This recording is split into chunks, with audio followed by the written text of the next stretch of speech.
মই আগতে এইবিলাক বিশ্বাস কৰা নাছিলোঁ। এই যিবিলাক বিভিন্ন দেৱ দেৱী আঁকি দিয়ে, ধৰক ৪-৫টা মূৰ আছে, 10টা মূৰ আছে, 10খন হাত বা 4খন হাত, 7খন হাত, এইবিলাক যি আঁকি দিছিলে, সেই বস্তুবিলাক মই আগতে বিশ্বাস কৰা নাছিলোঁ। ভাবি এনেকুৱা থাকিব পাৰে নেকি? পিছত গম পাইছিলোঁ যে এই কথাবিলাকৰ দ্বাৰা আমাৰ পূৰ্বজসকলে, ঋষিমুনিসকলে কিছুমান কথা বুজাবলৈ চেষ্টা কৰিছিলে। আমি বিভিন্ন দেৱ দেৱী পূজা কৰোঁ মানুহৰ ৰূপত বা এনেকুৱা কিবা ৰূপত, কিন্তু এটা কথা আমি বুজি পোৱাটো উচিত যে সেই দেৱ দেৱীবিলাক কোনো ব্যক্তি নহয়। সেই কথাবিলাকৰ কিছুমান বিশেষ প্ৰতীক ৰূপে প্ৰতিনিধিত্ব কৰা হয়। তাত কিছুমান বিশেষ কথা লুকাই থাকে। আৰু এইখন সংসাৰত, এইখন জগতত যিয়েই আকাৰ লয়, আকাৰ ল'লে এদিন ধ্বংস হ'বই লাগিব। আকাৰ লোৱা মানে সীমাত সীমিত হৈ পৰা। নমস্কাৰ। আজি আমি এই কথাখিনি পাতিবলৈ গৈ আছোঁ। আমাৰ এই প্ৰকৃততে এইবিলাক কি চলি আছে, আমি যিবিলাক জন্ম বুলি কওঁ বা দেহান্ত বুলি কওঁ, এইবিলাক প্ৰকৃততে কি চলি আছে, এইবিলাকৰ পৰা আমাৰ কি লাভ হ'ব পাৰে, আমাৰ এইবিলাকৰ অৰ্থ কি? এটা কথা যদি আমি বিচাৰ কৰি চাওঁ, আমি দেখিম যে এইখন জগতৰ পৰা আমি একো লৈ যাব নোৱাৰোঁ, একো লৈও অহা নাই, একো লৈ যাব নোৱাৰোঁ। আমি যদি দেহৰ ভৌতিক সুখ বিচাৰোঁ, তেতিয়াহ'লে মানসিক অশান্তি পাওঁ, মনৰ কষ্ট পাওঁ। আমাৰ দেহটো প্ৰকৃতিৰ পৰা লোৱা বস্তু আকৌ এদিন প্ৰকৃতিলৈ ঘূৰি যায়। এইবিলাক প্ৰকৃততে কি চলি আছে? আমি আগতে এটা আলোচনা কৰিছিলোঁ যে আমাৰ প্ৰকৃত পৰিচয় কিয় শৰীৰটো হ'ব নোৱাৰে, ক্ষুদ্ৰ শৰীৰটো হ'ব নোৱাৰে। এইটোৰ ওপৰত আমি আগতে আলোচনা কৰি গৈছিলোঁ। অলপ কথাবিলাক ভালকৈ যেতিয়া আমি বিচাৰ কৰি চাওঁ, তেতিয়া এটা কথা বুজিব পৰা যায় যে এই ভৌতিক বস্তুবিলাক কেৱল ব্যৱহাৰ কৰিবৰ কাৰণে, সৎব্যৱহাৰ কৰিবৰ কাৰণে। আৰু সেই বস্তুবিলাকৰ যদি সৎব্যৱহাৰ নহয়, আমি দুখ কষ্ট, মনোকষ্ট ভুগিব লগা হয়, যিটো আমাৰ কৰ্মফল বুলিও কোৱা হয়। আৰু আমাৰ এই চক্ৰটো কি চলি আছে, যিটো আমাৰ কোৱা হয় যে জন্ম বা দেহান্ত বা বাৰে বাৰে কৰ্মফলৰ ওপৰত এটা চক্ৰ চলি আছে, বাৰে বাৰে দুখ কষ্ট। যদি এই চক্ৰটোতেই ঘূৰি থাকিব লগা হয়, তেতিয়াহ'লে তাত কোনো শেষ নাই। যদি শেষ নাই, এই দুখ কষ্টৰ মাজতেই ঘূৰি ঘূৰি থকা মানে তাত কোনো আশা নোহোৱা নিচিনা কথা। এইবিলাকৰ অৰ্থ কোনো নোহোৱা নিচিনা কথা, কোনো অৰ্থ নাই। যদি তাতেই ঘূৰি থাকিব লগা হয়, কোনো আশা নাথাকে, কোনো অৰ্থ নাথাকে প্ৰকৃত দৃষ্টিভংগী, তেতিয়াহ'লে এই গোটেই কথাবিলাকৰ অৰ্থ। আৰু এই তথ্য উদ্ঘাটন কৰাৰ আগতে সেইসকল ব্যক্তিক ধন্যবাদ দিবই লাগিব, সেই মহান ব্যক্তিসকলক, সেই মহান ঋষিমুনিসকলক, যিসকলে এই ভৌতিক জগতৰ মোহত বন্দী নহয়, সেই তথ্য উদ্ঘাটন কৰিছিলে আমাৰ কাৰণে, সেই বোধ জ্ঞান প্ৰাপ্ত ব্যক্তিসকলে, যিসকলে এই কথাবিলাক উপলব্ধি কৰি গৈছিলে জীৱনকালতে। সকলোকে প্ৰণাম।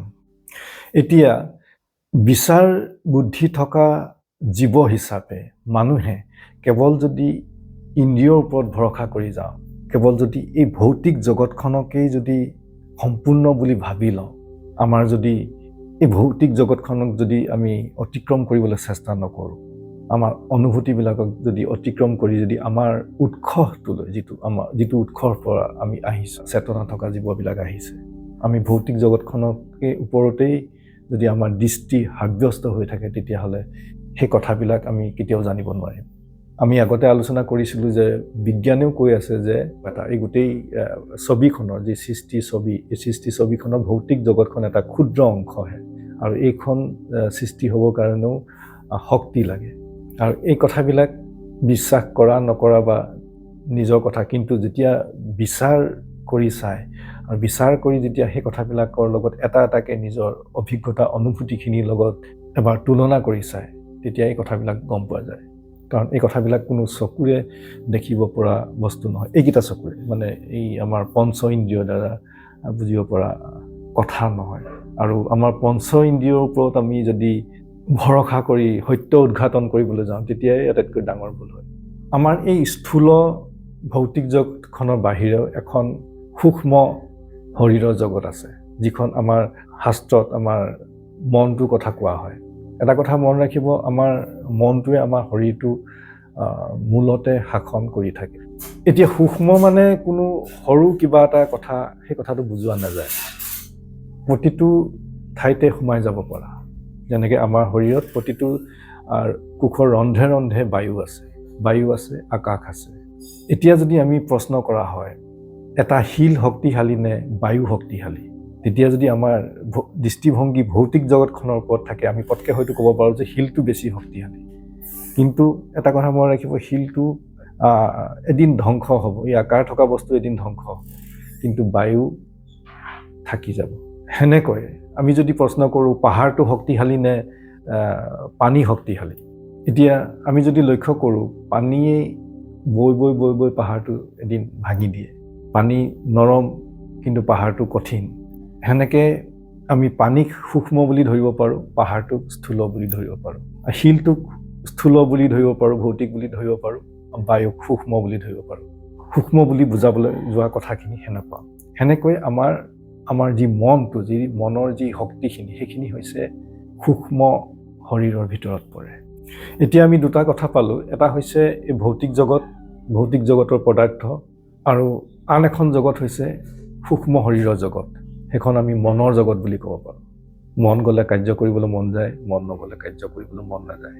মনতে সংস্কাৰ হয়, আৰু ভাল বেয়া সংস্কাৰ মনৰ দ্বাৰাই সৃষ্টি হয়। ভাল ব্যক্তি বেয়া ব্যক্তি মনৰ কাৰণে সৃষ্টি হয়, আৰু সেই দিশতে সেই সুসংস্কাৰ বা কুসংস্কাৰৰ ওপৰত নিৰ্ভৰশীল হৈ আমাৰ জীৱনৰ দিশটো আগবাঢ়ে।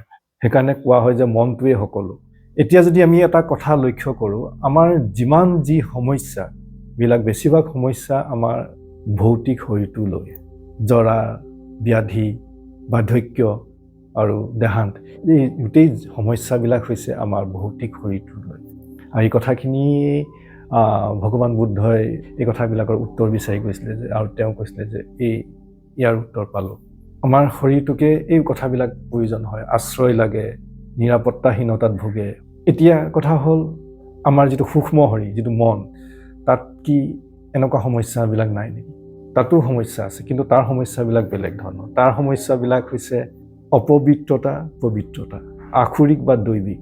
এতিয়া মনটোত যদি আমি আক্ষৰিক প্ৰবৃত্তিবিলাক দিয়া হয়, তেতিয়া সি অপবিত্ৰ হৈ পৰে, আৰু সেনেকৈ মনত দুখ কষ্টৰ সৃষ্টি হয়। মনত যদি দৈবিক গুণবিলাক দিয়া হয়, মানৱীয়তাৰ গুণবিলাক যদি দিয়া হয়, তেতিয়া মনটো সুসংস্কাৰ হয়, আৰু সুসংস্কাৰ হৈ আমাৰ প্ৰকৃত দিশত আগবাঢ়ে। আৰু দীৰ্ঘদিনীয়া যদি মনটোত সংস্কাৰ হয়, ভৌতিক জগতখনৰ বা দেহটো, ক্ষুদ্ৰ দেহটোৰ লগতে যদি মনটো এটাচ হৈ থাকে বা মোহিত হৈ থাকে, তেতিয়াহ'লে সেই মনটোৱে সেনেকুৱা এখন জগতৰে সৃষ্টি কৰে। সেই যেনেকুৱা এখন জগত আমি মনে সৃষ্টি কৰে, যিখন জগত আমাৰ সপোনৰ জগত, আমি সপোন দেখোঁ সেনেকুৱা এখন জগত হয়। কাৰণ সেই গোটেই কথাখিনি সংস্কাৰ, চাপ মনৰ ওপৰত প্ৰভাৱ হয়, আৰু তাৰ ওপৰতে মনে এখন জগত সৃষ্টি কৰে। সেনেকুৱা প্ৰত্যেক জীৱৰে প্ৰকৃত পৰিচয় আত্মা বুলি কোৱা হয়। বহু সময়ত আত্মা বা পৰমাত্মাৰ মিলন বুলিও বুজাবলৈ চেষ্টা কৰা হয়, কিন্তু আত্মা বা পৰমাত্মা কোনো বস্তু নহয়। আত্মা বা পৰমাত্মা অনন্ত, শাশ্বত, শান্ত, আনন্দস্বৰূপ। আমাৰ তিনিটা শব্দৰ দ্বাৰা বুজাবলৈ চেষ্টা কৰা হয়, সৎ, চিত, আনন্দ। সৎ মানে অপৰিৱৰ্তনীয় সত্য, যেনেকৈ আমাৰ বিশ্বব্ৰহ্মাণ্ড পৰিৱৰ্তনশীল, সেই সৎ অপৰিৱৰ্তনীয়, কেতিয়াও সলনি নহয়। চিত মানে হৈছে চেতনা, সাক্ষী চেতনা, সদা সাক্ষী, সৰ্বসাক্ষী, যি চেতনা সকলো জীৱৰ লগতে আছে সাক্ষী স্বৰূপে।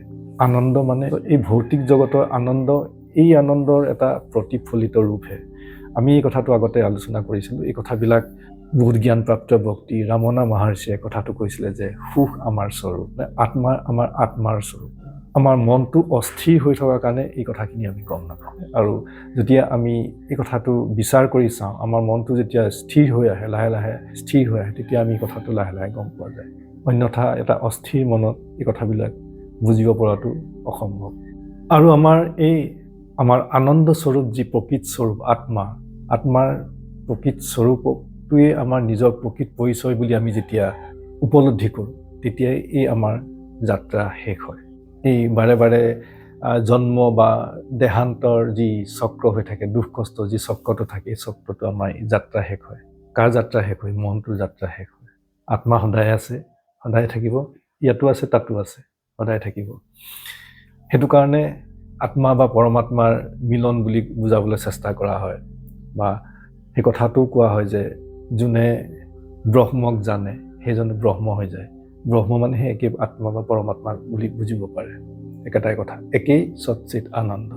যেনেকৈ ঘৰৰ ভিতৰত থকা আকাশ আৰু ঘৰৰ বাহিৰত থকা আকাশৰ কোনো ভেদ নাই, সেনেকৈ ঘৰৰ ভিতৰত থকা জীৱাত সৰ্বব্যাপী পৰমাত্মাৰ কোনো ভেদ নাথাকে।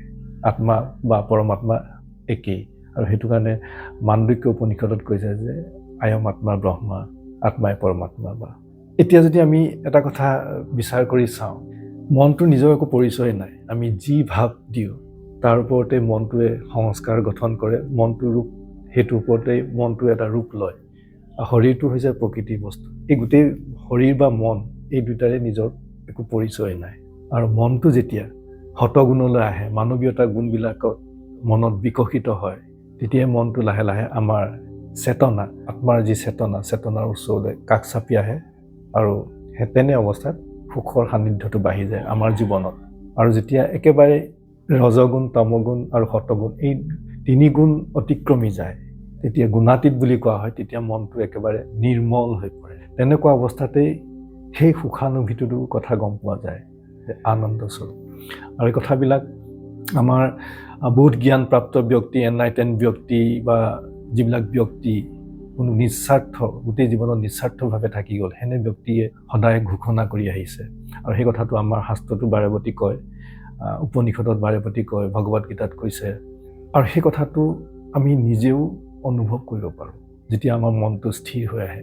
আৰু পতঞ্জলি যি যোগ সূত্ৰ, যোগৰ অৰ্থই হৈছে যোগ হোৱা, আমাৰ পৰম পৰিচয়ৰ লগত যোগ হোৱা। আৰু সেই যোগৰ শেষ পৰ্যায় হৈছে সমাধি। সমাধি মানে সেই অৱস্থাটো অনুভৱ কৰা, য'ত মানে চিত্তবৃত্তি নিৰোধ, মানে মনটোৰ যি চঞ্চলতা, সেই চঞ্চলবিলাক একেবাৰে মনৰ ভাৱবিলাক একেবাৰে নোহোৱা হৈ যায়। চিত্তবৃত্তি নিৰোধ, মনৰ ভাৱবিলাক একেবাৰে নোহোৱা হৈ যায়, মনটো নিৰ্মল হৈ পৰে। তেতিয়াই সেই অনুভূতিটো গম পোৱা যায়। আৰু তাৰ আগতেও বহুতকেইটা পৰ্যায় থাকে, সমাধিৰো বহুত কেইবাটাও পৰ্যায় আছে। সেইবিলাক যেতিয়া মনটো যেতিয়া পবিত্ৰ হৈ আহে, শুদ্ধ হৈ আহে, লাহে লাহে স্থিৰ হৈ আহে, সেই কথাবিলাক লাহে লাহে বুজিব পৰা যায়। তাৰ কাৰণে আমি আমাৰ মানৱীয়তাৰ গুণবিলাকৰ বিকাশ সাধন কৰিব লাগিব। আৰু একেই আত্মা বা পৰমাত্মা চেতনাৰ ৰূপত প্ৰত্যেক জীৱৰ লগতে আছে। পাৰমাৰ্থিক অৰ্থত আমি সেইটো কাৰণে অভিন্ন। আৰু এই কথাবিলাক বিশ্বাস কৰা নকৰা নিজৰ কথা। যেতিয়া এবাৰ বিচাৰ বিবেচনা কৰি নিজৰ অনুভূতিৰ লগত যেতিয়া বিচাৰ কৰি চোৱা যায়, তেতিয়া গম পাব পাৰে শুদ্ধ মনেৰে।